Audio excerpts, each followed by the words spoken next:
За автомашин сонирхчдоо энэ өдрийн мэндийг хүргэе. За өнөөдөр та бүхэнд танк 400 High 4T загварын ашиглалтын зааварчилгааны видеог хүргэж байна. За танк 400 High 4T загвар нь бензин цахилгаан хосолсон плагин хайбрид. Бензин хөдөлгүүрийн хувьд 2.0-тай турбо, урагшаага 9 шаталтай хороптой. Тэрнэр нэмэлтээр 37.1 кВт цагийн цахилгаан батарей бүхий мотортой байгаа. За уг машины нийт гарч байгаа хүч бол одоо 408 морины хүч. CC-гээр ярих юм бол 6300 cc орчим хүчин чадлыг өөрөөсөө гаргах боломжтой ийм автомашин байна. За нэгдүгээр гадна талаас эхлээд тайлбараа хүргээд явчих. За гадна талаас бол хамгийн ихэнд хүмүүстэй тайлбарч хэлэх зүйл маань машины доод хэсгээс хоёр газраас ус гоожно. За нэгдүгээр нь юу вэ гэхээр энэ моторыг яндангийн хүчийтэлнээс ус гоождөг байгаа. Яндангийн хүчийтэл маань дотроо ус хуримтлуулахгүй үйлдвэрээсээ доошоо шууд илүүдлээ хасах зорилттой байдаг учраас хөлдөөхгүй зорилттой дотроо хасах. Хөлдөөхгүй зорилттой байдаг учраас усаа шууд ялгаруулж хасгадаг байгаа. За хоёрдугаарт уртлын энэ хэсгээс AC-ний илүүдэл бас гоождөг байгаа. Air condition ажиллаж байгаа тохиолдолд уртлын хэсгээс ус тусгах нь байна. За машин асаалттай бензин хөдөлгөөр ажиллаж байгаа тохиолдолд яндангийн хүчийтэлээр ус тусгах нь. Энэ бол ерөөсөө автомашинд бол ямар нэгэн алдаатай буруу зүйл болж байгаа гэсэн үг биш. Ерөнхийдөө хэвийн үйл ажиллагаа явагдаж байна гэсэн үг байна. За хоёрдугаарт машины бензиний одоо таг альталтаа байрладаг гэж зааж өгье. За машины маань баруун талд бол одоо цахилгаан батарей цэнэглэх залгуур маань барилж байгаа. За энэ бол 220 болон 382 залгуур гэж байгаа. За автомашинд маань өөрт нь үндсэн шууд тогон залгаад цэнэглэх боломжтой 220-ийн цэнэглэгч маань дагалддаг байгаа. За 380-ийн цэнэглэгчийг бол та бүхэн тусад нь худалдаж авч суурилуулах боломжтой байгаа. За цахилгаан одоо цэнэглэх банк маань машин лон конкурхоо байгаа үед бол нэг дараа донгооч нэг дараа харагдаж байна тий. За бензин банк болохоор эсрэг талдаа. Бензин банк маань бол машиныхаа зүүн талдаа байрлаж байгаа. За бензин банк бол ерөнхийдөө гадна талаас дараад бол онгоохгүй. Манай бусад загварууд бол ерөнхийдөө гадна талаас дараад онгоодог бол танк 700, танк 400 загварууд дээр ийм жолоочийн зүүн талын хэсэгт ийм коноп байна. За энэ конопыг дарснаар бензин банк маань өөрөө онгоох боломжтой байгаа. За бензиний заалт бол энгийн 92 хийх бүрэн боломжтой. За одоо автомашиныхаа капотыг хэрхэн нэгтлээ. За автомашины капот хоёр татаж онгодог байгаа. Ийшээ гараа явуулаад 1 2 татаад автомашины маань капот ямар нэгэн дэгээ төлөх шаардлагагүйгээр шууд онгоох боломжтой байна. За ингээд шууд онгоочин. За энэ ч бол 2.0-тай турбо хөдөлгүүр маань харагдаж байна. За аккумулятор бол 80 амперын аккумулятортай. За тэгээд энэ ч бол одоо шил ачигчны шингэн бас харагдаж байна. За автомашины хэвийн одоо жигдрэх километр гэж байдаг тийм. За автомашины маань жигдрэх километр бол ерөнхийдөө нэг 1000-2000 км-т явагддаг байгаа. Цоо шин машин худалдаа авсан хэрэглэгч нар маань эхний 1000-2000 км-т бол одоо огцом өндөр хааз хөдлөхгүй одоо хийхгүй байх зөвлөж байна тийм ээ. Тэгээ бас юм чирдэг хүмүүс л хүнд юм хүчилж ирэхгүй байх. Тэгээд дээрэс нь манайхаас өгж байгаа 2 удаагийн 1000 болон 6000 дахь километр дээр солих тослогоонд заавал хамрагдах ёстой байгаа. За эхний тосыг бол 1000 км яваад заавал солих шаардлагатай байгаа. За тэрнээс гадна моторын агаар шүүгч болон салооны агаар шүүгчийг бас тос солиулах болгондоо тогтмол солиулж авах шаардлагатай. За байнгын одоо тоос шороо ихтэй тийм газраар гэрн байдаг ч юм уу тийм хүмүүс маань бол үнэхээр одоо салооны шүүр моторын агаар шүүгч дээр солих боломжгүй байгаа гэх юм бол зарим тохиолдолд өөрөө гаргаж ирээд сэгсрээд үлээдэг юмар үлээлгээд тэгж машиныхаа бүрэн бүтэн аюулгүй байдлыг хангах ёстой байгаа. За тэгээд мэдээж моторынхаа тосмаслыг бас цаг тухайд та бид маань өөрсдөө шалгах боломжтой. За мэдээж энэ харагдаж байгаа улбар шарын шүүбийг татаад за машиныхаа тосыг хэвийн хэмжээнд байна уу за хөртөл үүсч өгөөгүй юу гэдгийг шалгаад явах бүрэн боломжтой.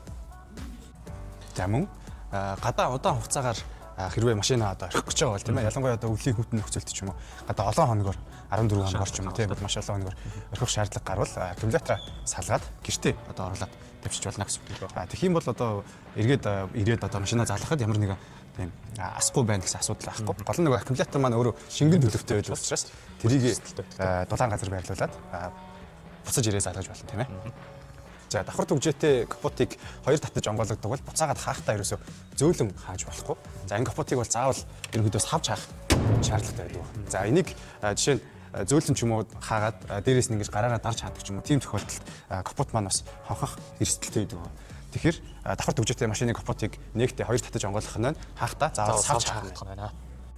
За жолгочийн гар доорх машинд дагалдаж ирдэг багаж хэрэгсэл хаана байгааг харцгаая. За машины 2 дугаар гинийн суудлыг доороос нь сөхөөд за тэгээ хойдлын төслийг урагшнд хэвтүүлэхээр энэ чинь юм арын одоо энэ таг багажны таг арын суудал хоёрын голоор юм одоо савтай ууттай багажнууд байгаа. Ууттай багаж бол ослын гурвалжингууд энэ ч байж байгаа. За энийг нээгээд дотор талд нь юм авч хавчаар байна. За энэ хавчаар маань ямар үүрэгтэй вэ гэхээр шаардлагатай тохиолдолд дугуй хагарсан үед ч юм уу дугуйны болтыг тайлахаар бол хавчаараар ингээд дугуйны болтны тагийг авдаг байгаа. За хүмүүс маань хөдөө орон нутагт явж байгаа самсргүй байдлаар дугуйгаа хаглах ч юм уу тохиолдолд эхлээд бол энэ хавчаараар дугуйныхаа болтны тагийг авах нь байна. За тэгээ хоёрдугаар запас дугуйгаа авахаар болвол запас дугуйны хойтлын таг хэсэг байгаа. За хойтлын таг хэсгийн хоёр талд нь босоо бас юм таг байгаа. За нэг нь хоёлаа юм доошоо заасан юм сумтай байдаг байгаа. За энэ сумны доод хэсэгт яг аптирк байх нөх байгаа. За энэ нөх рүү аптирка хийгээд тэгээ хүчиж онгорлоо гэсэн үг. За энэ тагийг цааталд нь барилж байгаа бас юм босоо тагтай хоёлынгийн авна. За мөн энэ голын камерны хэсэгт барилж байгаа дөрвөлжин тагийг бол энэ чинээс нэгээд хөшөөд авчиж болно. За тэгэхээр одоо жишээ нь энэ камерны арын таган дээр ийм нэг шиг болт байгаа. За саяны босоо хоёр таган дээр бол хоёр энд нь нэг энд нь хоёр шиг болт байгаа. За тэгээ нийтдээ хоёр талдаа 2 голдоо нэг гэхээр нийтдээ 5 болт тайлсны дараагаар энэ тагийг сугалж авна. За тагаа сугалж аваад запас дугуйгаа бас болтуудын тайлаад сугалах боломжтой байгаа. За запас дугуйг тайлахад анхаарах ёстой зүйл гэвэл запас дугуйны голт маань энэ нөгөө хойд ухрахын камер маань байдаг болохоор та бүхэн ухрахынхаа камерыг зохиж гинтэхгүйгээр запасаа маш болгоомжтойгоор авах хэрэгтэй тийм. Сугалж авах боломжтой. Буцааж хийхдээ бас маш болгоомжтойгоор. За тэгээд энэ тагийг авсны дараагаас болохоор энэ запас дугуйн дээр маань машины нөгөө механик төлхөөрөөр тайлдаг юм хэсэг байгаа. Энийг нь тайлал юм бол запас дугуйнаас сулгаа гараад ирнэ гэсэн үг. Тийм байна. За тэгээд бас дугуйгаа хагасан үед ч юм уу дугуй солих шаардлагатай дууд сур орох шаардлагатай үед анхаарах зүйлсүүдийг бас хэлж өгье те. За автомашины дугуй маань үйлдвэрээсээ одоо баланс тохиргоотой ирсэн байгаа. Тэгээд та бүхэн маань өвлийн дугуй юм уу зуны дугуйгаа солих шаардлага гараад за солиуллаа дууд суруудаар солиуллаа гэж бодоход заавал дөрвөн дугуйны баланс тохиргоо хийх хэрэгтэй байдаг. Баланс тохиргоо хийлгээгүй тохиолдолд бол одоо жишээ нь 100-аас дээш хурдтай явахд ч юм уу те. Өрөөл салгах ч юм уу тиймэрхүү асуудал байх боломжтой байна те.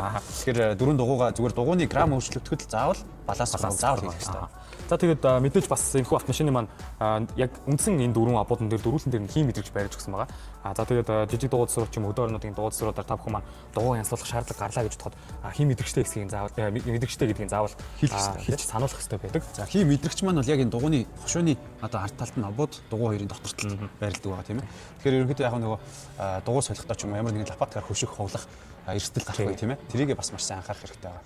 За тэгээд дээрээс нь бас мэдээж одоо энэ хойтлын дугуйны хим мэдрэгч бол зөвхөн хойноо мэдэрнэ. За мэдрэгчийг бол урдталтаа ч юм уу дугуйгаа обуудаа сольж хийх юм бол мэдрэгч хим мэдрэгч алдаа заах бас эрсдэл үүснэ. За багажны хаалгыг бол бариулны дотор талын хэсгийн одоо канап байрладаг байгаа. Тэрэн дээр дараа онгойлох боломжтой. За багажны хаалга маань бол хажуу тишээ онгойдог. За бурууга замд ч юм уу тий одоо машинаа зогсоосон эсвэл одоо салхитай тохиолдолд багажны хаалга ингээ өөрөө ингээ наашаага унах гад ч юм уу савгдах гадах юм бол энэ төвчийг доош нь эргүүлчих болно гэсэн үг. За тэгэх юм бол багажны хаалга маань салхинд савах эсвэл одоо урууга газар байрлаж байгаа тохиолдолд савхгүйгээр ингэж төвжих боломжтой байгаа. За буцаагаад хаахтаа бол заавал локийг дээш нь эргүүлээд анлок байрлалд оруулснаар багажны хаалга буцааж хаагдах боломжтой болно. За мөн шаардлагатай тохиолдолд багажны хаалгыг дотор талаас нь хэрвээ онгойлгох шаардлага гарвал энэ тагийг аваад тэгээд энэ одоо дэгийг огцон татах шаардлагатай байгаа. Тэгэх юм бол багажны хаалга маань дотор талаас механикаар онгоох боломжтой болж байгаа. За арын багажны хэсэгт бол 400 ваттын залгуур барилж байгаа. 220 вольт 400 ваттын залгуур барилсан байгаа. За энэ яадаг вэ гэхээр 400 ватт доторх одоо хүчин чадлаар ажиллаж болох зүйлүүдийг зөвхөн залгана гэсэн. Одоо жишээ нь 1000 ваттад ажилладаг халуун тоглож юм уу, буцлах ч юм уу залгах юм бол одоо энийг шатах, гал хамгаалах шатах ч юм уу эрсдэлтэй гэдгийг та бүхэн заавал анхаараарай. Тэгэхээр юу залгах гэж, тэр залгах гэж байгаа зүйлийнхаа ваттыг бас харж залгахыг зөвлөж байна. За тэгээд энэ доотлын хэсэгт бол одоо 37.1 кВт-цагийн цахилгаан батарей маань бол байрлаж байгаа. Батарей бол ерөнхийдөө гадаах температур хүйтэн тохиолдолд өөрийгөө халаах, халуун тохиолдолд өөрийгөө хөргөх тийм систем бас үндсэн хянах дээр бол ажилладаг байгаа. Тэрийг бол дараа нь тайлбарж өгье. За 37.1 кВт-ийн батарейг цэнэглэхийн тулд өөрийнх нь үндсэн 220-ын залгуурыг түрүүнд та бүхэнд харуулсан залгуураар цэнэглэж болно. За мөн гэртээ бас 7 кВт-ийн цэнэглэгч бас суурин цэнэглэгч суурилуулалтанд сонирхолтой хүмүүс их байдаг тийм ээ. Тэгэх юм бол одоо жишээ нь 7 кВт-ийн суурин цэнэглэгчийг суулгах гэж байгаа бол заавал одоо мэрэгжлийн хүмүүсээр суурилуулах. За мөн суурилуулахдаа заавал 7 кВт-ийг даах хэмжээний утас ашиглах боломжтой. Хэрвээ одоо жишээ нь 7 кВт-ийг даахгүй ч юм уу цахилгааны утас ашигласан тохиолдолд одоо гал гарах тийм ээ. Одоо жишээ нь маш муугар бодлоо гэхэд тэр барилгыг ч гэсэн шатах эрсдэлтэй учраас та бүхэн заавал мэрэгжлийн хүмүүсээр 7 кВт-ийн цэнэглэгчийг суурилуулахыг хүсэж байна. За багажны хаалган дээр бас нэг анхаарах зүйл байдаг. За тэр маань бол одоо автомашины амьсгалах хэсэг буюу агаар сэлгэлтэй юм хэсэг байгаа. За хүмүүс бол машиндаа нөгөө нэг битүүмж доторлогоо маш их хийлгээд байдаг тийм ээ. Гэхдээ битүүмж доторлогоо хийлгэхдээ энэ хэсгийг ерөөсөө бөглж болохгүй. Одоо жишээ нь энэ хэсгийг бөглчих юм бол машин бол одоо бүтэн вакуум болчихно гэсэн үг тийм ээ. Тэгэхээр одоо хаалга хүчтэйгэн шиг хаах юм бол одоо чихмих битүүрэх ч юм уу тийм. Эсвэл одоо цонх цантах ч юм уу тиймэрхүү эрсдлүүдтэй байдаг. Тэгэхээр та бүхэн гадны хүмүүсээр ч юм уу одоо жишээ нь битүүмж доторлогоо хийлгэхээр болвол салооны амьсгалах хэсгийг ерөөсөө битүүрж гэдгээс анхаарах хэрэгтэй байна. За автомашины үндсэн функцүүдтэй танилцуулцгаая. За үндсэн одоо консоль хэсэг буюу одоо араа ирчаг хэсэгт хамгийн ихэнд бол энэ чинь манай араа маань барилж байна. За араа бол хоромсон дээр гიშгээд хажуу талын unlock товчон дээр дараад хоошоогоо татах юм бол энэ чинь ингээд D гэдэг араанд орж байгаа. За D-гээс хоошоогоо дахиад нэг татах юм бол M буюу механик руу орж болно. За энэ маань бол урагшаага pedal shift-ээр нэмэх хасаа залгаад явах боломжтой байдаг байгаа. За буцаагаад парклахдаа шууд энэ P дээрээ 3-аараа дараад хийх боломжтой байгаа. За арааны хойд хэсэгт бол цахилгаан кардан маань барилж байна. За араандаа хийгээд бүсээ зүүцсэн тохиолдолд хаа зөрөх юм бол шууд кардан автоматар салдаг байгаа. За хэрвээ бүсээ зүүгээгүй тохиолдолд хөдлөх шаардлага гарвал торомсон дээрээ гიშгээд ингээд урдоош нэг дарах юм бол цахилгаан кардан механикаар салах боломжтой байдаг байгаа. За хойдлын одоо ийм E хэсэгтэй товчлоор бол автохолт товчлоор байгаа. Энэ маань бол одоо хөл амрагч зорилгоор хүмүүс бас их ашигладаг. За мөн өксөр өөд замд явхад одоо хоошоогоо хүч алхаас бас сэргийлдэг ийм горим байгаа. За энэ маань бол энгийн тохиолдолд дараад ажиллахгүй. Заавал бүсээ зүүсэн тохиолдолд ажилладаг байгаа. За энэ хойдлын хэсэгт бол хойд дифференциал түвжигч байж гин. За 4L байж гин. За явдлын горимыг бол голынхыг эргүүлээ сольж болдог. За 360 камерны товчлоор байж гин. Богино эргэлтийн систем байж гин. Crawl control байж гин. За custom key буюу одоо expert mode дээр 3 төрлөөр явдлын горимыг хамгаалах боломжтой горимуд ажиллаж байгаа. За явдлын горимыг хажуу тийш нь эргүүлээд солих юм бол normal, sport, цас, shower, else 4H буюу одоо 4 дугуй, high 4. За тэгээд weight mode бас нэмэгдсэн байгаа. За горимуд маань бол бүгд өөр өөр ингэсэн онцлогтой. За мөн eco mode гэдэг бас горимуд байж байгаа. За ингээд нийтдээ явдлын 7 төрлийн горим солих бүрэн боломжтой байна. За 360 камерны товчлуур дээр шууд дараад орж болно. За 360 камер дээр автомат паркинг систем хэрхэн ажиллуулах горим байж байна. За 2D модуль болон 3D модулоор машиныхаа гадна талыг тэр чигт нь харах горим бас байж байна. За машиныг одоо яг байхгүйгээр доорх бусад иргэн тойрноо харах бас юм боломжтой байгаа. За мөн assist view буюу одоо дугуй эргэлт яг хаашаа дарж байна те тэрийг харж болно. За хойдлын 2 дугуй яаж харж байна. Уртлын 2 дугуй хаашаа яаж юун дээгүүр гарч байгаа гэдгийг камер дээрээс ингэж харж болно. За мөн Smart View төвчүүлэх юм бол одоо өрөөл дарсан талын камер автоматар төвчөөд явах юм боломжтой байгаа. 15-аас 30 км/цаг явахад явчихад ер нь бол манай 360 камер маань ажиллаа явчихна те. За 4L хойд дифференциал түвжигч, за богино эргэлтийн систем, Crawl control гэх мэт энэ дөрвөн товчлуурыг засмал зам дээр бол ашиглахыг бол хориглоно. Энийг бол зөвхөн шаардлагатай тохиолдолд одоо бартат зам дээр, шорон зам дээр ч юм уу ашиглахыг бол зөвлөж байна. За явдлын горим солих дээр автомат дээр дарах юм бол машин өөрөө ямар зам дээр явж байгаагаа мэдрээд автоматар бас горимоо солиод явах боломжтой байдаг байна. За мөн уртлын суудлуудыг халаах хөргөх горимуд маань энэ ажиллаж байна. За энэ бол жолоочийн суудлын халаагуур, жолоочийн суудлын хөргөөгөр, за уртлын зарчмын суудлын хөргөлт, халалт гэдгийг ингээд 3 төвчнөр бас ажиллуулах бүрэн боломжтой байдаг байна. За энэ урд ирчакны урд талд байрлаж байгаа хэсэг дээр бол 2 утас зэрэг тавиад wireless charger ажиллуулах бүрэн боломжтой. Энэ маань бол 50 Вт хүртэл цэнэгээр одоо хангах боломжтой байдаг байна. За парны товчлуурнууд маань бол одоо дэлгэцний доод хэсэгт ингээд байрлагдсан байж байгаа. За жолооч болон зорчигчийн суудлын парны градусыг бас нэгээр салгаж тааруулах боломжтой байдаг. Одоо жишээ нь зон модыг төвчүүлэх юм бол зөвхөн жолоочийн тал одоо хал үлээгээд зорчигчийн тал хүт үлээдэг ч юм уу те. Одоо хоёр талын парны удирдлагыг тус нь салгаж ажиллах боломжтой байдаг байгаа. За on off товчлуур дээр бол мэдээч пара унтраач асааж болно. За авто дээр бол машин өөрөө цаг ураа мэдрээд өөрөө пара ажиллах боломжтой. За энэ бол баг үлээлгэх, ихээр үлээлгэх, за air condition. За энэ голын энэ хэсэг бол мэдээж нөгөө аварын товчлуур маань байж байна. За агаараа дотроос авахар бол энэ дээр дараад ингээд идэвхжүүлж болно. Улаан гэрэл унтрах юм бол ерөнхийдөө унтарсан гэж ойлгож болно. За мөн модо энэ дээрээ дараад сольж болно. За уртлын салхины шил рүүгээ үлээлгэх. За хойд шил халаах. За тэрний хажууд EV HEV гэж юм товч байгаа. EV HEV товч маань ямар үүрэгтэй вэ гэвэл дан цахилгаанаар явах эсвэл хосолж явах intelligent гэсэн 3 төрлийн мод сольж болдог байгаа. За энэ маань бол ерөөсөө автомашин маань цахилгаан цэнгээр явах уу эсвэл бензин цахилгаан хосолж явах уу эсвэл одоо ухаалгаар өөрөө зохицуулж явах уу гэсэн горимуудыг шууд тааруулж болох. Энэ товчнуудыг одоо машины маань дэлгэцний доотлын хэсгүүдээр ингэж шийдэж өгсөн байна.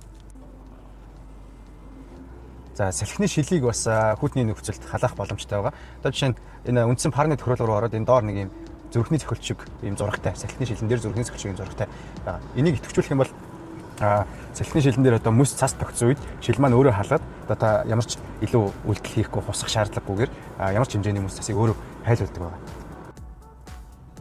За үндсэн голын дэлгэцэн дээрх функцүүдийг тайлбарлая. За мэдээч цаг, за total range буюу одоо цахилгаан хэдэн хувьтай байна, цахилгаан хослоод хэдэн километр явах горимод маань мэдээж байж байна. За тэгээ хөгжим FM гэд харагдаж байна. За энэ голын дэлгэцний зүүн хэсэгт босоо баган дээр байрлаж байгаа энэ машины дүрсэн дээр дарах юм бол одоо машины үндсэн функцүүдийг ажиллуулах горим маань ажилтдаг байна.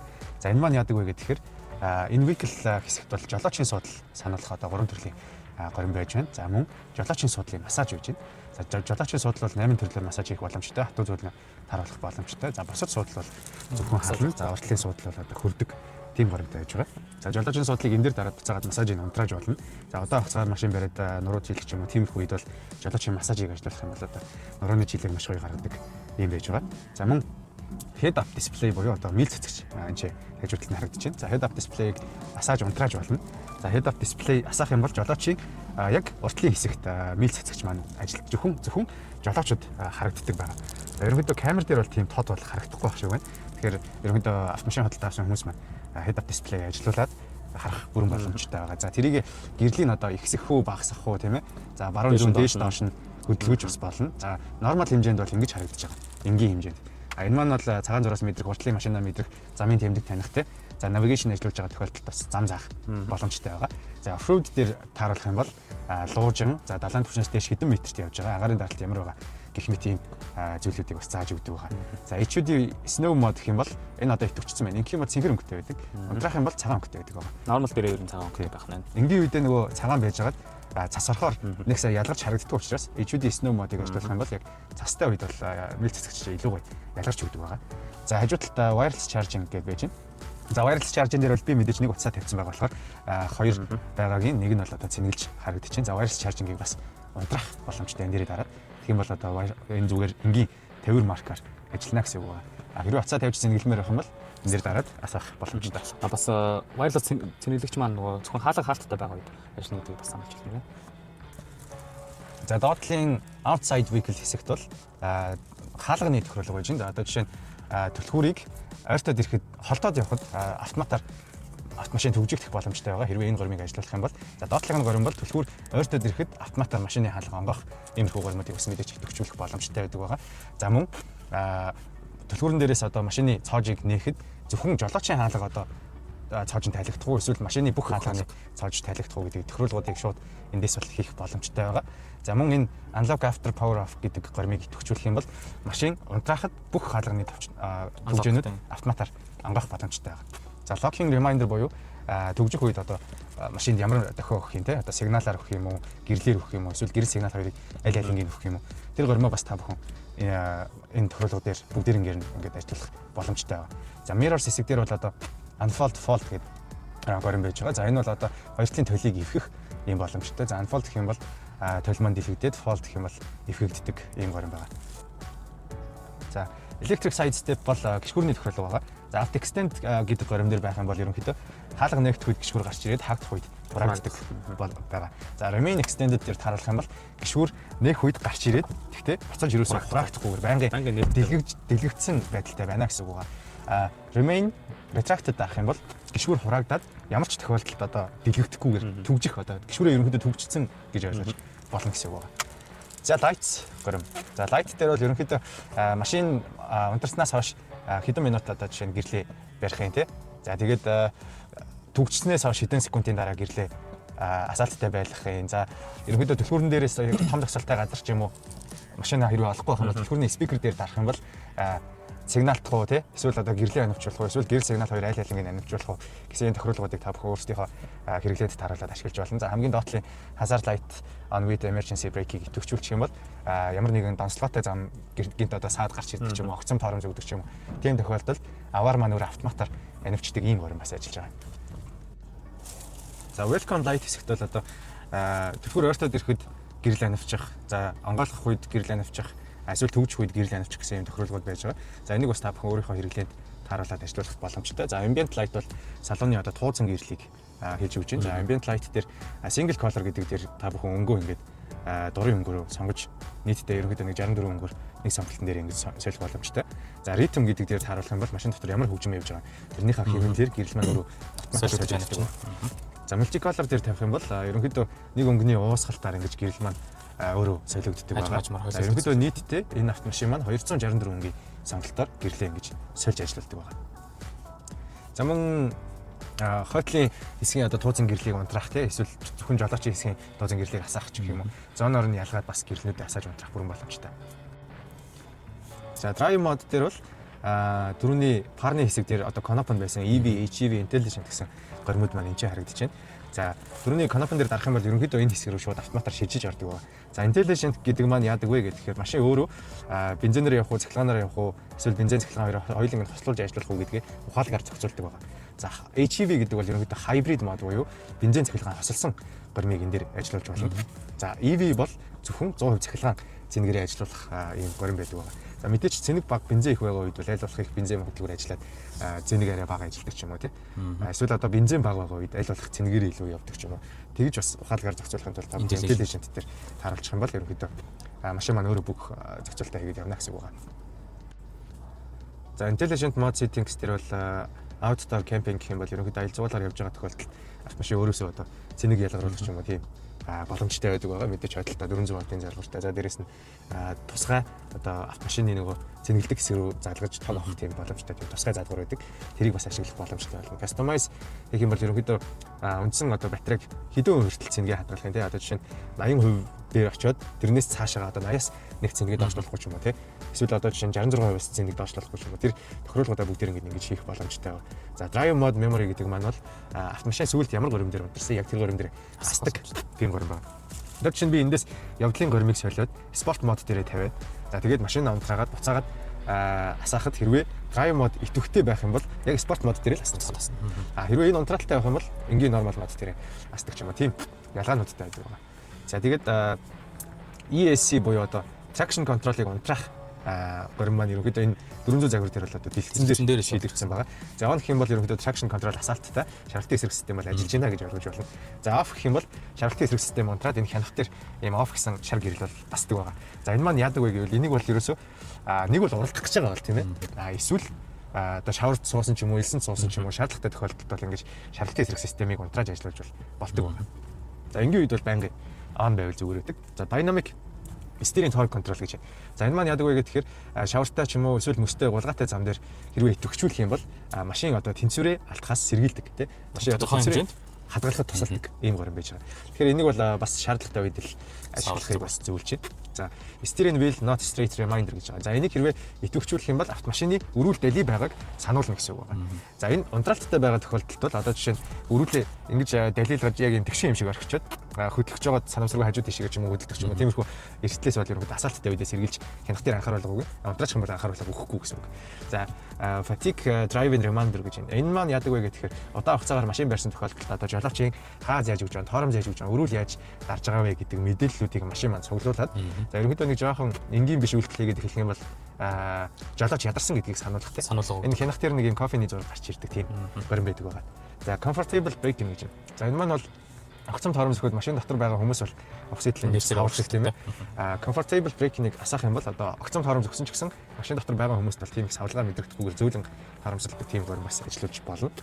За доотлын off-road thermal management мод гэж байна. За энэ маань бол ерөнхийдөө off-road зам дээр зуны нөхцөлд те одоо жишээ нь шавар хэлсэн дээр явж байхад уртлын радиатор харах гэдэг те. Тэр үед энийг идэвхжүүлэх юм бол уртлын радиаторын сенсийг бол хүчээр үлээлгэх юм горим байдаг байгаа. Яг одооны нөхцөлд бол хэвэн байгаа учраас энэ бол идэвхжихгүй гэсэн үг. За steering wheel assist мод гэж байна. За энэ бол өрүүлний хатуу зүйлийг тааруулж болно. Спорт дээр тавих юм бол өрүүл маань хатуурна. За комфорт бол дундаж хэмжээ. За лайт болчих юм бол өрүүл бүр маш зөөлөн болно. Энийг бол одоо ямар ч эмэгтэй хүн хурууныхаа үзүүрээр ингэж эргүүлэх боломжтой гэсэн үг байна. За доотлын Technolog Classic гэсэн хоёр ийм горим одоо мод гэх юм уу ийм байгаа. За энэ бол ерөнхийдөө ухрах үед машинаас ямар дуу ялгарх юм гэдгийг сонгож бас болдог байгаа тийм ээ. Мэдээч нөгөө нэг энгийн бензин автомашин шиг ухрахад нөгөө нэг байнгын дид гэж дохиохгүйгээр бензин цэглэн авсалсан автомашинууд манай арай өөрөөр дохиогддог. Тэр дохиогоо бас ингэж зөвлөлөөр тааруулж сонгочлоо байна. За energy recovery level гэдэг хамгийн дор байж байна. За энэ маань яадаг вэ гэхээр high дээрээ тавьчих юм бол ерөнхийдөө дугуйны эргэлтээрээ батарей руугаа маш их хэмжээгээр цэник хөрөмтлүүлнэ гэсэн. За low дээрээ тавих юм бол бага хөрөмтлүүлнэ, normal байх юм бол дундаж хэмжээгээр хөрөмтлүүлнэ. Гэхдээ ерөнхийдөө high дээр ч юм уу normal дээр байхад бол машин бол шаригдж хагаад хүн торомс гიშгээгүй байхад нэг тийм торомс гიშгэж байгаа юм шиг мэдрэмж өгдөг. Тэгэхээр хэрвээ та энгийн хэмжээгээр зүгээр машинаа шаригдуулмаар байх юм бол энийг low мод дээр байлгүй илүү зүгээр өгдөг тийм ээ. За тийм байна. За парк гэсэн дээр камерны тохиргуулууд байж байгаа. За энэ дээр бол ерөнхийдөө 360 камер автоматар хасах. За өрүүл дарсан тал руугаа камер автоматар харах. За энийг хэрвээ идэвхжүүлчих юм бол яг нөгөө дэлгэцэн дээр хэр одоо дэлгэц дүүрэн гарч ирэх үү эсвэл дэлгэцний тал хэсгээр гарч ирэх үү гэсэн тохиргуулуудыг ажиллуулж болно. За 15 км 30 км цагийн хурдаас дээшээ одоо гарахад камер автоматар хамтрах ийм тохиргуулуудыг бас хийж болно. За maneuver emergency braking гэдгийг идэвхжүүлэх юм бол хэрвээ та зогсоол руу орж явахад ямар нэгэн саад байгаад жолооч тоормж өгөхгүй байх юм бол машин автоматар өөрөө тоормжлох ийм гормуудыг ажиллуулж болно. За smart drive гэсэн дээр хамгийн ихэнд бол одоо forward assist буюу одоо урдуур машин гарч ирэхэд автоматар тоормж гიშгэх горим байгаа. За brake гэдэг дээр бол автоматар тоормж бол ажиллаж байна. За тэр нь off болгочих юм бол автомат тоормжны систем ажиллахгүй гэсэн үг байна. Тэгэхээр ерөнхийдөө яг шаардлагатай тохиолдолд бол энийг нормал дээр ч юм уу эсвэл low дээр хот дотор ажиллуулах юм бол машин яг шаардлагатай гэсэн үед өөр автоматар тоормж гიშгэх боломжтой байна. За intelligent tuning гэдэг горим бол одоо чинь ийм дали зам дээр явж байхад урдуур тавгуур те байгаа машинуудаа мэдрээд өөр автоматар тоормжлох ийм бас горим ажиллаж болдог байгаа. За rear side assist бол ерөнхийдөө толны мэдрэгч гэж ойлгож байна. За толон дээр бол аль толон дээр маань баруун зүүн талын толон дээр шарвангийн гэрэл авчдаг. За тэр маань бол ерөнхийдөө цагаан зураасан дээр эсвэл хаалга онгойлгож байхад одоо жишээ нь хойноос машин мотоциклийн дугуйтай хүн ч юм уу ирж байгаа тохиолдолд автоматар сануулга өгнө. За зөвхөн толны тохион дээр биш салааны гэрэлнүүдээр бас анхааруулга өгч болдог байна. За тэгээд хоёр одоо барилгын голоор ч юм уу ухарч гарах тохиолдолд баруун талаас ч юм уу зүүн талаас ч юм уу машин ирж байгааг мэддэг. Тэр тохиолдолд бас анхааруулга өгдөг. За бүр шаардлагатай тохиолдолд бол хурж явах үед автоматар тоорн ажиллах юм барин байдаг байна. За lane assist гэж байгаа. За lane assist бол ерөнхийдөө цагаан зураас мэдрэгч байгаа. За цагаан зураас мэдрэгч ерөнхийдөө хотын нөхцөлд бол унтраач бол ер нь бол амар гэдэг байгаа. За асфальттай байгаа тохиолдолд зураас солиход заавал дөхөө өгжиж нэгнээс өгч юм уу те. Эсвэл одоо асфальттай байгаа тохиолдолд шууд зураас даваад ирэх чий гэхээр өрүүл чичирдэг ч юм уу эсвэл өрүүл булаацалдах ч юм уу тиймэрхүү үйлдэлүүд болдог. Энийг бол ерөнхийдөө шулуун замд илүү ажиллуулах тохиромжтой горим гэж бас ойлгож байна. За traffic science бол ерөнхийдөө замын тэмдэг таних горим байна. За traffic science асфальттай байгаа тохиолдолд одоо жишээ нь 80 км/цаг гэсэн тэмдгийн машин таньчаад байхад 100-тай 120-тай явах юм бол хурд хэтрүүлж гэнэ гэсэн анхааруулгыг өгдөг. За тэрийг бол бас тохируулахаар өөрчилж болно. Одоо нэмэх арга гэх юм бол одоо жишээ нь 80 км/цагийн хурд гэсэн тэмдэг таньчаад байхад та 90 хүртэл хурдж болно гэсэн үг байгаа. За хэрвээ хасах арга гэх юм бол 70 км/цагийн хурдаас эхлээд жолоочдод анхааруулга өгöd явна гэсэн. Хэрвээ энэ маань одоо зарим тохиолдолд хүмүүст маань жоохон төвөгтэй ч юм уу санагдаад байх юм бол зүгээр нэг унтраач бас болдог байгаа. За хамгийн доотлын хэсэгт бол vehicle reset, workshop mode гэсэн хоёр тохируулга байгаа. За reset vehicle settings дарах юм бол ерөнхийдөө үндсэн хянахын settings-үүд маань бүгд reset хийгддэг байгаа. Тэгэхээр яг ерөнхийдөө нөгөө хийлмэс солигдох юм уу тиймэрхүү юмнууд болно гэсэн үг. За workshop mode дээр идэвхжүүлчих. Энийг бол ерөнхийдөө нөгөө зөвхөн сервис дарахдаа идэвхжүүлдэг барин байгаа. Бусад үед бол ерөнхийдөө идэвхжүүлэхийг бол хариулдаг байна. За үндсэн меню хэсэгт бас хэрэглүүрүүд сонгож болно. За car гэдэг дээр дарах юм бол мэдээж саяны орсон зэс рүү шилжинэ. За settings зэс дээр бол Bluetooth холбох, за hotspot цацах, за хөгжмөний тохируулга тий одоо хөгжмийг яаж ажилуулах тий стерео тэгээ бусад одоо нөгөө бас нэмэх, triple нэмэх гэсэн форматыг ажилуулж болно. За display хэсэг дээр бол энэ brightness ихсгэх багасгах тий. За цагаа 12 цагаар юм уу 24 цагаар юм уу харах төвчлөрүүд за цагийн бүс харуулж болно. За энэ дээр бол одоо Mongolia гэдэг сонгоод за ховд чой болсон Улаанбаатар гэдгийг сонгоод ерөнхийдөө цаг автоматар тохируулж болно. За мэдээч хилээ бас 10 хэдэн хэлний сонголтоор сольж өөрчилж болно. Орос, англи, герман, итали гэдэг ерөнхийдөө хэлний сонголтуудтай байж байгаа. За дугуйны хийг одоо бараар харах юм уу те? Эсвэл одоо глобал скалаар харах юм уу? Грацаар харах юм уу те? Бүх одоо тохируулгуудыг эндээс хийх боломжтой. За үндсэн жолоочийн хянахын модыг бас сольж болдог. За яг одоо бол одоо classic мод буюу энгийн мод төр байж гин. За off-road мод төр тавьчих. За тэгэх юм бол жолоочийн урталт маань ерөнхийдөө дөрөв дугуй ямар байдалтай байгаа, дугуй хэдэн градус зарагдаа эргэцсэн байгаа нь тий. За тэгээд дээрэс нь машин хэдэн градус хазаалттай байгаа тэр бүх үзүүлэлтүүдийг харах боломжтой байдаг байгаа.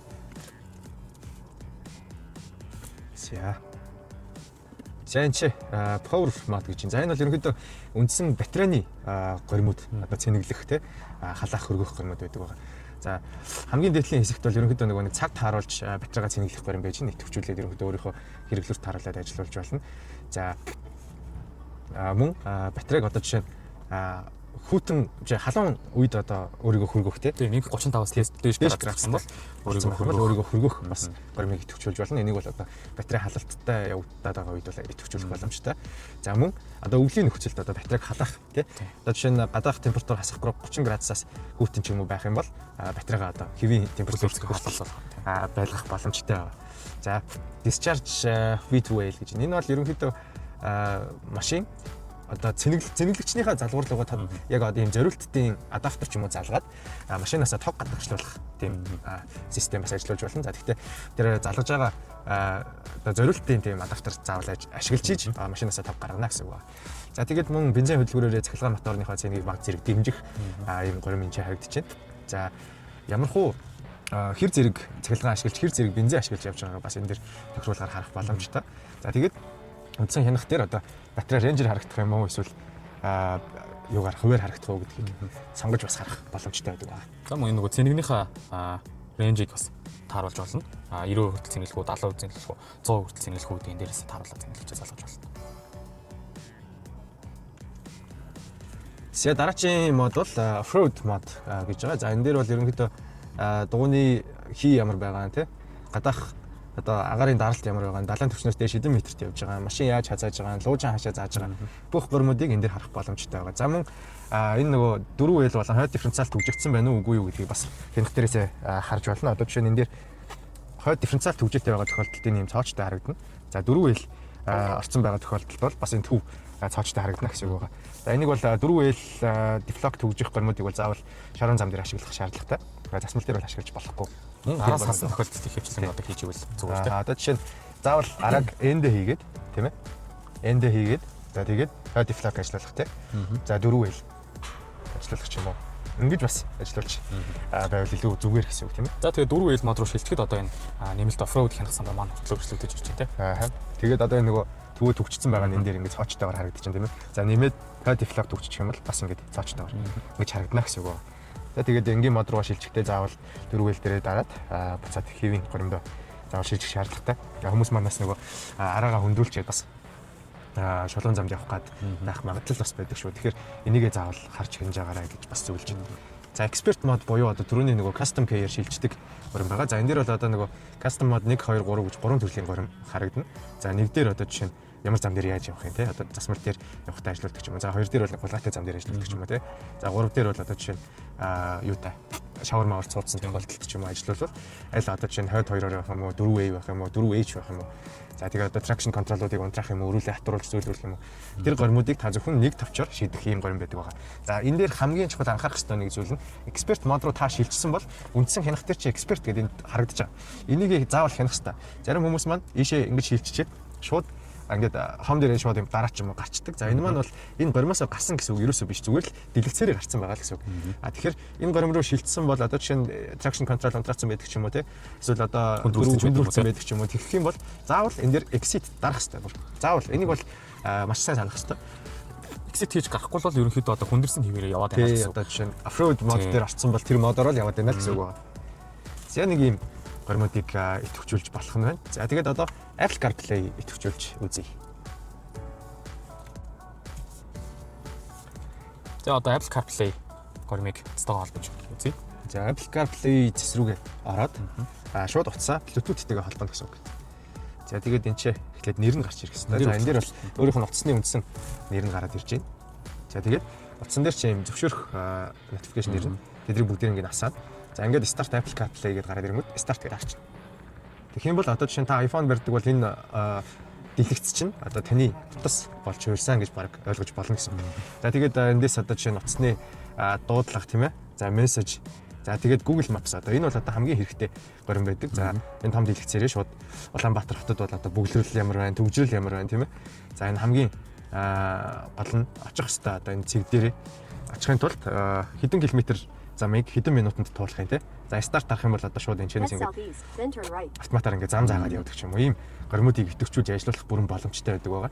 За тэгээд мөн утаснасаа дуу тавих юм бол шууд машины чинь хөгжмөр ажиллаж болно. За Apple CarPlay рүүгээ орчоод буцаад нөгөө нэг үндсэн машиныхаа цэс рүү орохын тулд энэ дээр юм GWM гэдэг аппликейшн хэлбэрээр харагдаж байгаа. За ийшээ шилжих юм бол үндсэн одоо нөгөө цэс машиныхаа юмнуудыг ажиллуулж болно гэсэн үг.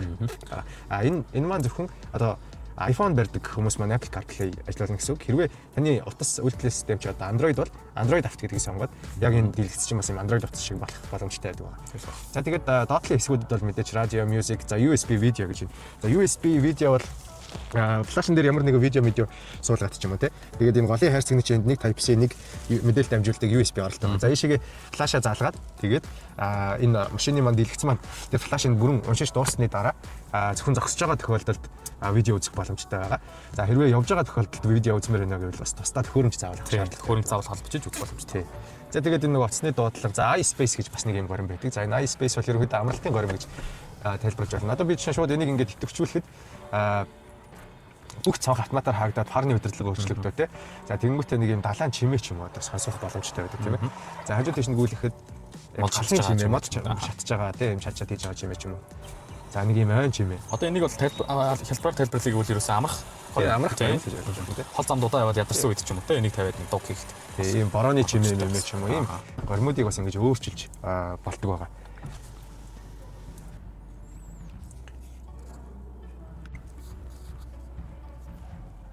За үндсэн өрүүлний тохиолдлуудын тухай тайлбар хүргэж байна. За үндсэн өрүүл маань бол яг баруун хэсэгт бол утас авах, таслах, дуу солих тий. Одоо энэ дээр дарах юм бол дуугаа сольж болно. Ийшээ дарах юм бол буцааж болно. За дуугаа нэмэх, дуугаа хасах гэсэн ийм тохиолдлууд байна. За шууд одоо мьютлэх горим бол энэ дээр бас ажиллаж болно. За тэгээ гарах гэсэн товчлуурууд байж байна. За энэ үндсэн хянахын энэ доод болонд нэг ийм саарал өнгийн бөөрөнхий байгаа. Саарал байх юм бол одоо хянахын үндсэн функц рүүгээ шилжих боломжгүй байна гэсэн үг байгаа. За тэрийг идэвхжүүлэхийн тулд энэ голын энэ товчлуур дээр дарна. За энэ дээр дарахаар энэ ингээд ногоон өнгөтэй болчихж байгаа. За энэ ногоон өнгөтэй болох юм бол одоо энэ ок гэсэн товчлуур дээр дараад үндсэн функцүүдээ ингэж сольж болно гэсэн ийм зүйл гэсэн үг. За удаан дарах юм бол ингээд ерөнхийдөө за энэ дээр бол луужин гарч ирж байна. За нөгөө усны температур, за батарей энийг ингээд би энэ дээрээ дараад ингээд солиод байгаа шүү. Энэ дээр ингээд дундаж бензин хэдэлт ямар хөө байна те одоо хэдэн цаг ассан байна. Тэр бүх зүйлүүдээ ингэж харж хянах боломжтой. За энэ жишээ нь 100 км 29.9 литр бензин идэж гин гэж одоо зааж байгаа нь бол ерөнхийдөө худлаа заалт шүү. Энэ маань энэ машин маань өөрөө дөнгөж 16 км явж байгаа машин байгаа. За энэ бол хотод ч гэсэн ерөнхийдөө ингэж буруу заадаг. Яг тэгвэл манай нэг Улаанбаатарын бөглөрөл төвжрэл замын нөхцөл байдлаас болоод ерөнхийдөө дундаж эдэлтийг хэмжихийн тулд заавал шулуун замд явж хэмжиж болно. Эсвэл бензинээ та дүүргээд, за цэнгээ дүүргээд тэгээд ерөнхийдөө хэдэн километр явж байгаагаа хэмжих боломжтой байгаа шүү. За тэгээд дараачийн гормуудыг бол энэ дээрээ ингээд дараад хажуу тийшээгээ дараад бас ингэж өөрчилж болно. За машин ерөнхийдөө ингээ асфальттай байгаа үед энэ дээр ийм улаан гурвалжин асаж болно. За энэ маань юуг зааж байгаа вэ гэхээр warning key story байна гэсэн үг. За энэ маань ерөнхийдөө шил арчигчны шингэн дундрах, жолооч бүсээ зүүгээгүй байх тийм ээ. Ерөнхийдөө машинд одоо хэвийн бас үйлдэл хийж байгаа тохиолдолд энэ улаан анхааруулгын одоо хаалга дутуу хаагдах юм уу. Тэр үед заавал гарч ирдэг гэсэн үг. За тэрийг шалгахын тулд за энэ өрүүлэн дээр байгаа ок товчон дээр удаан дараад за тэгээд энд V warning key story гэж гарч ирж байгаа. За дахиад ок дараад за 1-1 гэж энэ бол одоо жишээ нь жолоочийн судал дээр байгаа хүн бүсээ зүгээгүй байна гэж анхааруулга өгж байна. Хэрвээ би бүсээ зүүчих юм бол энэ улаан гурвалжин маань унтарчна гэсэн үг байгаа. За энэ шил арчигчны шингэн дундрахад хүртэл ерөнхийдөө хасдаг болохоор та бүхэн энэ улаан гурвалжинг хараад бол бас сандрах бол шаардлагагүй. Ерөнхийдөө саяны зааснаар warning key story руугаа ороод шалгаж болно гэсэн үг байгаа.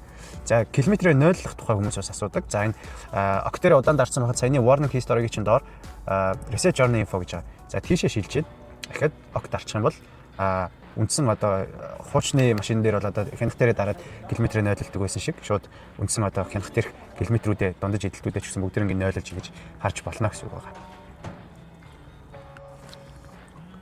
За жолоочийн өрүүлийн зүүн гар талд байрлаж байгаа энэ хэсэгт бол одоо cruise control-ийн тохиолдлогод байрлаж байгаа. За cruise control-ыг идэвхжүүлэхийн тулд арааг B горимд хийсэн байх шаардлагатай. За мөн жолооч бүсээ зүүсэн байх шаардлагатай.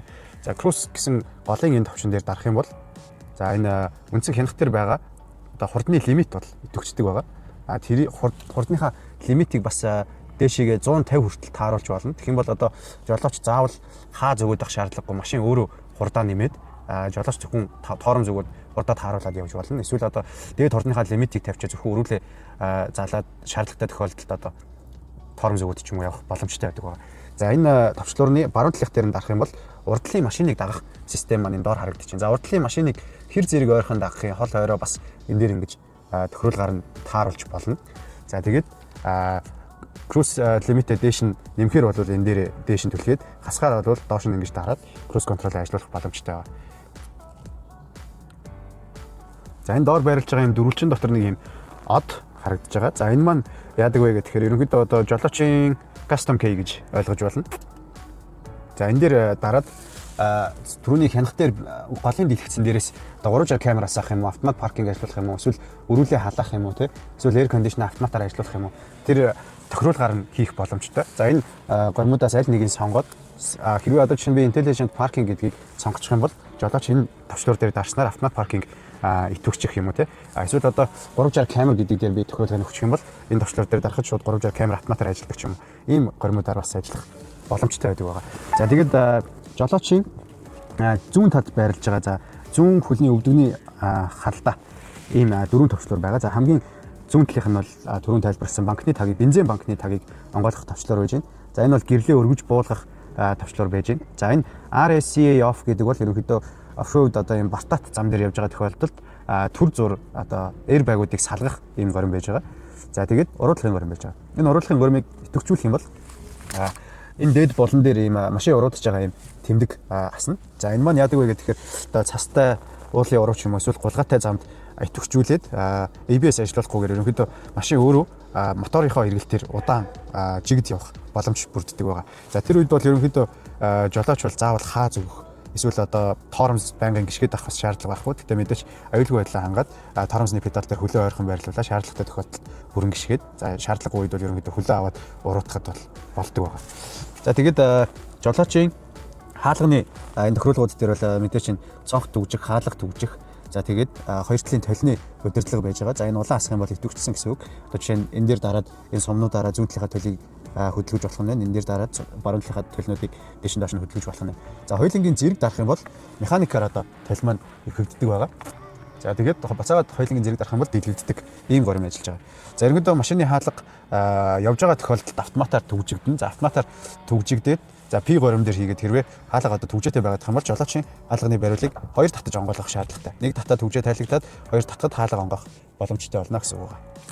За дээр таацны хэсэгт бол энэ 12 вольтын залгуур хаалга онгойсон үед одоо гэрэл асах тий. За тэгээд люкны хөшгийг нээх, люк нээх, салууны гэрлийг асаах унтраах. За мөн шилний одоо 50 өрх юм уу тий хайрцаг гэж ойлгож байна. За эдрийг бол одоо жишээ нь хоош нэг дарах юм бол салууны дээвэр маань хөшгөө нээдэг байгаа. За би сая нээлттэй байсан болохоор доош нь татаад хөшгөө хааж ийн.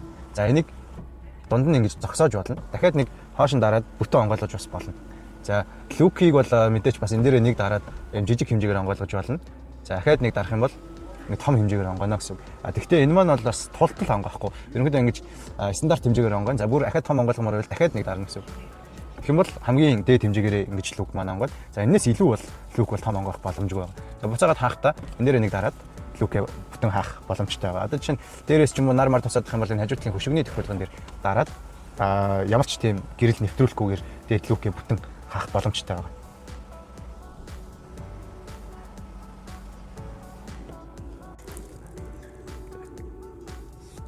За хойд суудлын пар болон суудлын халаагуурын удирдлага бол энэ голын хайрцагны арын хэсэгт байрлаж байгаа. За энийг мэдээж бас хойд сууж байгаа хүмүүс маань өөрсдөө ингэж тохируулахаараа хэр зэрэг халаах юм те баг халаах уу их халаах уу гэдгээ тааруулж болно. За мэдээж парныхаа удирдлагыг энэ дээр ингээд дээш нь сэнсээ нэмээд эсвэл хасаат ч юм уу те ингэж удирдах болно. За температурыг бол энэ талынхаа удирдлагаар нь ингэж тааруулж болно. За тэгээд автомат дээр тавих юм бол өөрөө автоматар. За мэдээч энэ дэшээ доошоо хөл рүү гэдэг ингээд модуудаа сонгож болно. За тэгээд унтрааж асаах гэсэн гормууд нь энэ ингэж байрлаж байгаа. За мөн доотлынхаа хэсэг тань сууж байгаа хүмүүст зориулсан Type-C болон USB оролт байж байна. За ийшээ залгаад утсаа цэнэглэх юм уу те. Ямар нэгэн цахилгаан хэрэглүүр бага хэмжээний одоо тог цэнэглэх боломжтой тийм цахилгаан хэрэглүүрүүдэд залгах боломжтой байгаа. За автомашин маань үндсэн 2 ийм смарт түлхүүртэй. За смарт түлхүүрэн дээрээс бол бас алсаас хасах боломжтой байгаа. За энэ цоочилдаг товчон дээр нэг дараад спикерийнхаа товчроо ингэж хурдан шилжих хэрэгтэй байгаа. За энэ дээр нэг дарлаа спикерн дээр удаан дарна. За ингээд автомашин маань алсаас хасах боломжтой байгаа. За энэ маань бол ерөнхийдөө нэг 30 минут хасаад өөрөө унтрах боломжтой. За мөн алсаас асаасан тохиолдолд түлхүүрэн дээрээсээ бас унтрах боломжтой байгаа. Одоо жишээ нь тэр дотор бол хянах хасцсан байгааг та бүхэн харж байна. За энэ дээрээ дараад яг түрүүнийхээ үйлдэлийг давтна гэсэн үг. Ингээд үндсэн хянах маань бол ерөнхийдөө унтарж байгаа. Тэгэхээр алсаас хасаагаад түлхүүрэн дээрээс бас алсаас унтрах боломжтой байгаа. За мөн түлхүүрний батарей маань дууссан байгаа тохиолдолд механик түлхүүрээр хэрхэн одоо машин асаах тухай зааврыг хүргэе. За энэ T үсгийг дээш нь түлхээд механик түлхүүрийг ингээд суглана. За энийг сугалж гаргаж ирээд үндсэн одоо цоожин дээр байрлаж байгаа цоочны доор байрлаж байгаа ийм нүх байгаа. За энийг бол энэгээр түлхүүрээр механик түлхүүрээр ингэж хөшиж онгойлгоно. За энийг ингэж хөшиж аваад энэний ард талд ийм механик түлхүүрээр онгойлгох юм нүх цоочны нүх маань байрлаж байгаа гэсэн үг. За ийшээ мэдээж түлхүүрээ хийгээд жолоочийн хаалгыг нээх боломжтой байгаа гэсэн үг. За тэгээд машин маань мэдээч одоо нэг түлхүүрний батарей дууссан байгаа тохиолдолд бол дотор мэдэрч асахгүй. За тэгэхээр энэ түлхүүрээ за голын хайрцагны энэ хэсэгт одоо юм цоочны зураг байгаа. Энэ голын хайрцагны яг энэ гол түлхүүрний зураг байгаа юм байна. За энийг ингээд дээр нь тавиад тэгээд торомсон дээрээ шихэд старт. За ингээд ерөнхийдөө механик үйлдэлээр машина төр хугацаанд дасах боломжтой тийм ээ. За тэгээд энэ үйлдэлээ бол та нэг түлхүүрнийхээ батарейг солилцлоод ингэж хийнэ л гэсэн үг байгаа шүү. За арын хаалганы child lock-ыг хэрхэн хийх вэ гэвэл одоо энэ хаалгыг нээгээд энэ нэг юм хүний зураг байгаа. За хүний зураг нь бүрэнхий дотор хүний зурагтай байгаа. За тийшээ дээдлийнх нь нөх рүү механик түлхүүрээ хийгээд тэ нэг эргүүлнэ гэсэн үг. За ингээд нэг эргүүлээд машин хаалга маань дотор талаас онгохгүй зөвхөн гадна талаас онгох үйлдэлийг. За энэ бол ерөнхийдөө нэг жоохон хүүхдүүд хойноос суулгаж явдаг ч юм уу хүмүүс child lock хийхээр бол энэ үйлдэлийг хийнэ гэсэн үг байна.